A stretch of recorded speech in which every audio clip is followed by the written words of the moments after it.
Hey, this is Anney. And Samantha. And welcome to Stuff I'll Never Told You, a production of iHeartRadio.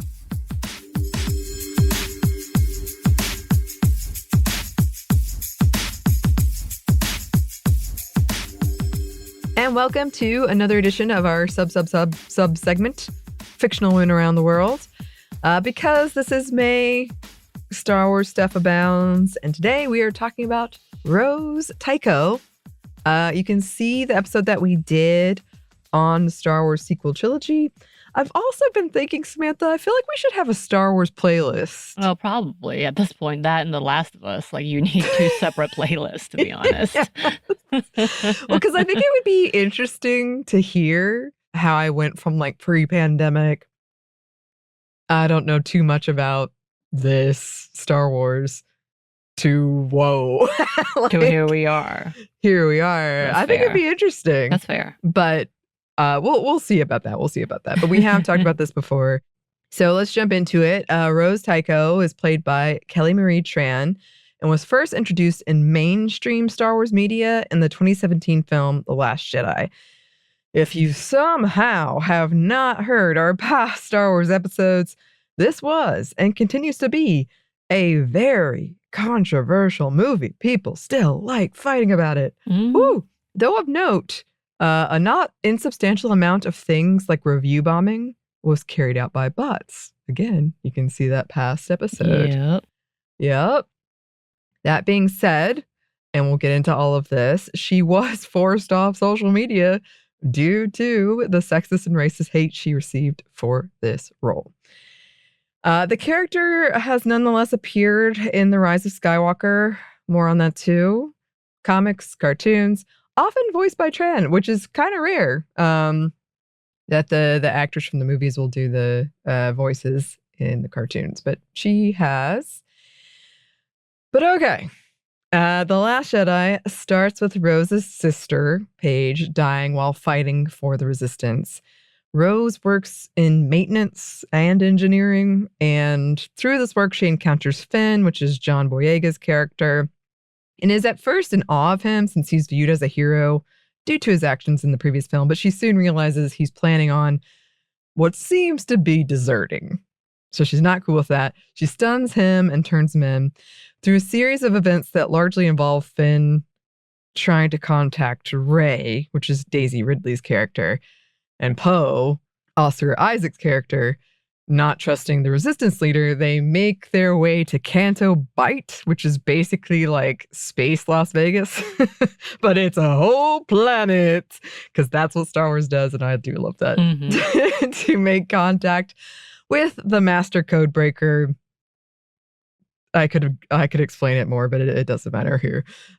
So Rose, at this point, shares some of her past with Finn of seeing this excess and being underpaid and coerced people making that excess happen, never being seen. And they free the what we shall call space horses to make an escape, a distraction.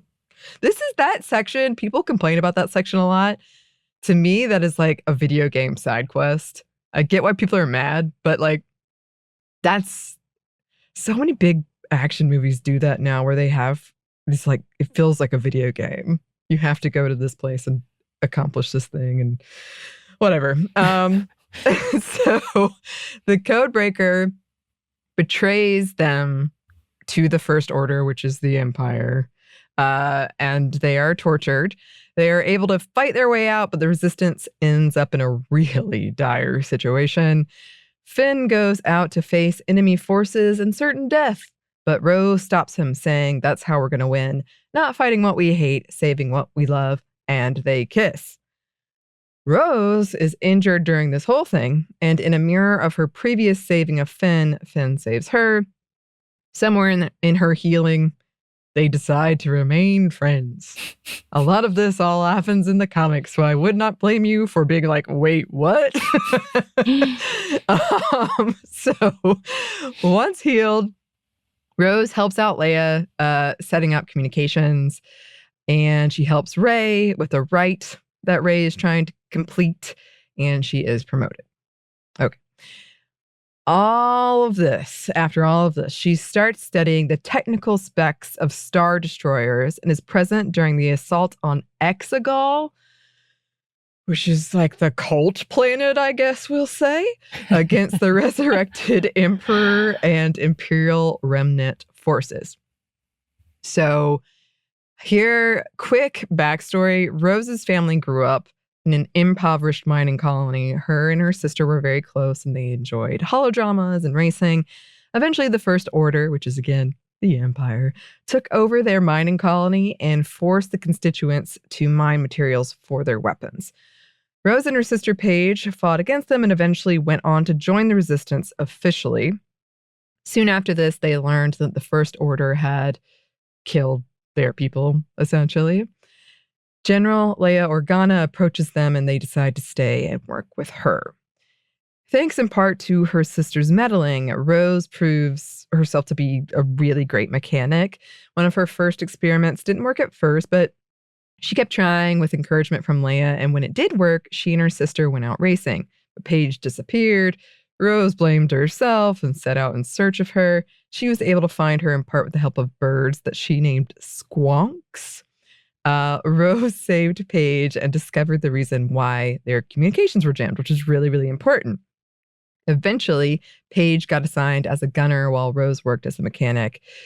But they remained close and they wore matching pendants. That's in The Last Jedi. It's a pretty big plot point. Rose helped save star pilot Poe Dameron in part due to reading something that her bully mocked her for. Strange.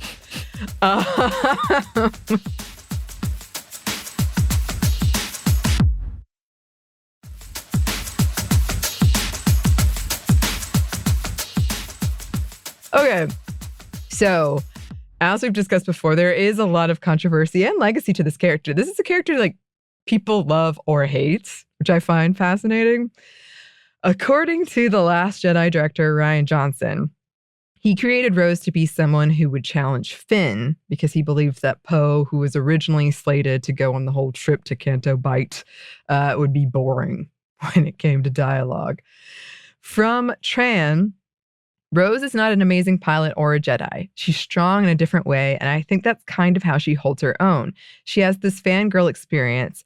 Then they started realizing the two of them have abilities that nobody else has, that they could really help the Resistance if they were to work together. Interestingly, some have complained she was too boring, but this is what I liked about her. I liked that she was normal, in quotes. She wasn't a Jedi, and she did these amazing things, and she f***ed up, and she still kept going. And she also speaks to the hope that is so key to the series. Some of you have written in about this, and I think it was a really salient criticism that in a lot of movies like this, the martyrism is really lauded. But when she has that line with Finn, after her sister died in this like sacrificial act at the front, she's saying like, no, we got to survive. That's what this is for. Mm-hmm. And I thought that was really powerful. And I liked that a lot. However, there was a huge backlash against her character that again pushed this actress off social media and resulted in her character's screen time being greatly reduced to 1 minute in the following film, The Rise of Skywalker. Now, the writers have said this has to do with the cost of putting CGI Carrie Fisher / Leia Organa in the film because she had died. The actor had. And essentially they had a lot of scenes together, but they couldn't achieve the quality of photorealism that they wanted with Leia. But at this point, Carrie Fisher had died several years earlier, and they later clarified that these were rumors and weren't true. So, And I really hate this explanation because reportedly Carrie Fisher was super into working with Tran, even saying that they needed space jewelry, which was part of the inspiration between the pendants that Rose and Paige wear. So I don't like her getting used in this way. Another quote from Tran, "It wasn't their words, it's that I started to believe them. Their words seemed to confirm what's growing up as a woman and a person of color already taught me, that I belonged in margins and spaces, valid only as a minor character in their lives and stories. Their words reinforced a narrative I had heard my whole life, that I was other, that I didn't belong, that I wasn't good enough, simply because I wasn't like them. And that feeling I realize now was and is shame. A shame for the things that made me different, a shame for the culture from which I come from. And to me, the most disappointing thing was that I felt it at all. Mm. Yeah. Also, we did talk about this in our discussion of the sequel trilogy, but to be clear, the creators like J.J. Abrams kept saying how much they loved her, but really did not do anything to prevent the harassment she was getting online. Right. And wrote, I mean, you still wrote the story. Right. Here's a quote from Nerdist.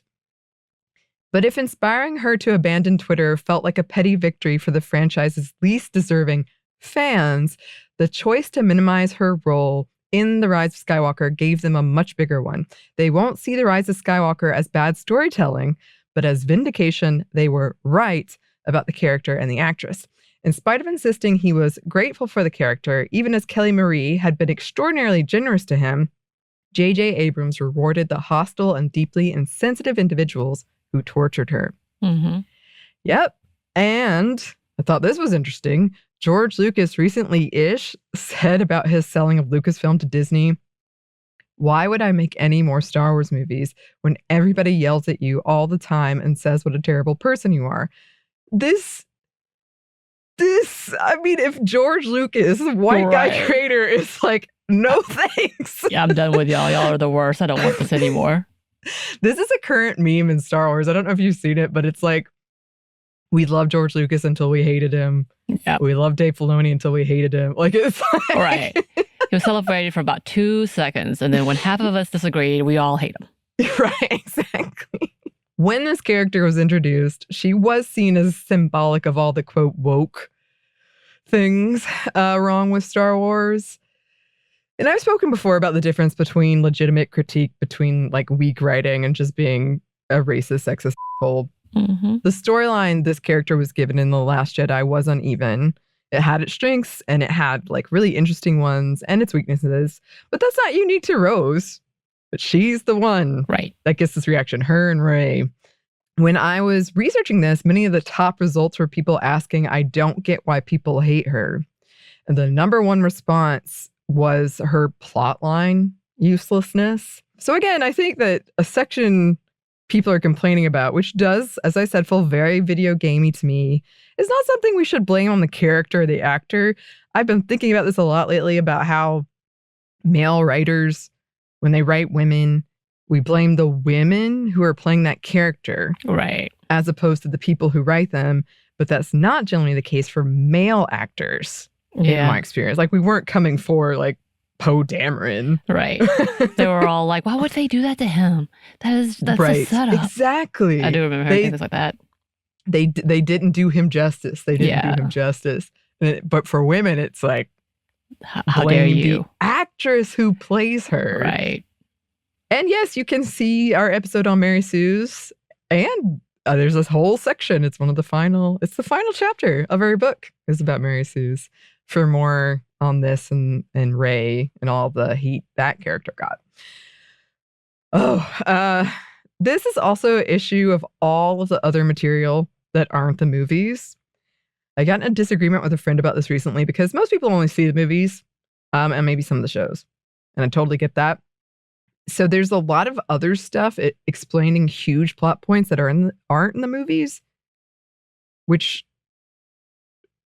it just, I have been, me, like, wait, in what comic did it happen that this huge movie plot point you explained in a comic somewhere that I haven't read? I love the comics. Mm-hmm. So I think there's also just a mess of that happening. On the very small silver lining side, fans at conferences have chanted her name when Tran appears on a panel. She does still do a lot of the voice acting for the character. And there are, despite all this negativity, there are plenty of people, a large contingent, I would say, actually love her. It's just sad that, again, these terrible fans who aren't really fans, in my opinion, get such a, so much space and make things worse for all of us. The worst. Yep. Wow. I would love to know if people have thoughts about this. If you have read the comic of which I speak, please point me in the right direction. If you would like to email us, you can. Our email is stephandiamomstuff@iheartmedia.com. You can find us on Twitter @momstuffpodcast or on Instagram and TikTok @StuffMom We're also on YouTube. We have a TeePublic store. And yes, we do have a book. Thanks as always to our super producer, Christina, our executive producer, Maya, and our contributor, Joey. Thank you.